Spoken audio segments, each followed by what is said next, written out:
श्री जी मनाने लगे, ठाकुर जी फिर नहीं माने। सो श्री जी उठ करके यमुना जी के तट पर चली गई। जैसे ही श्री जी के नेत्रों का अश्रुबिंद आकर के यमुना जी के जल में एक बूंद गिरा, यमुना जी का संपूर्ण जल लाल पड़ गया। यमुना जी प्रकट हो गई। हे श्यामा जी, आपको किसने विरह दिया? इतनी वेदना आपके हृदय में हो रही है। अभी आपके अश्रुबिंद का ताप इतना था, इतना ताप तो हमारे भैया यमराज नहीं देते किसी को नरक में, जितना ताप में आप हो इस वक्त। आप बताइए तो सही, किसने दिया आपको ये? श्री जी थोड़े भाव में बोली, तुम्हारे श्याम सुंदर मान करके बैठे 3 दिन हो गए, रीझ ही नहीं रहे। यमुना जी बोली, हमारे श्री जी को श्रम करा रहे?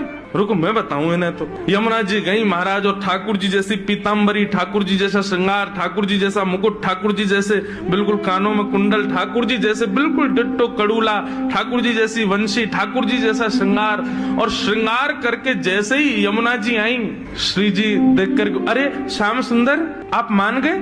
यमुना जी बोली, हम श्याम सुंदर नहीं है, हम यमुना जी हैं। अरे आप तो बिल्कुल श्याम सुंदर जैसी लग रही हो, आपकी महक भी बिल्कुल श्याम सुंदर, बोली भी श्याम सुंदर, चाल ढाल सब श्याम सुंदर। बोले यार, श्याम सुंदर ने अपने रूप पे, अपनी वाणी पे, अपने कटाक्ष नेत्रन से पूरी गोपीन को कष्ट दे रखो। या श्याम सुंदर को यही के रूप से कष्ट दूंगी मैं।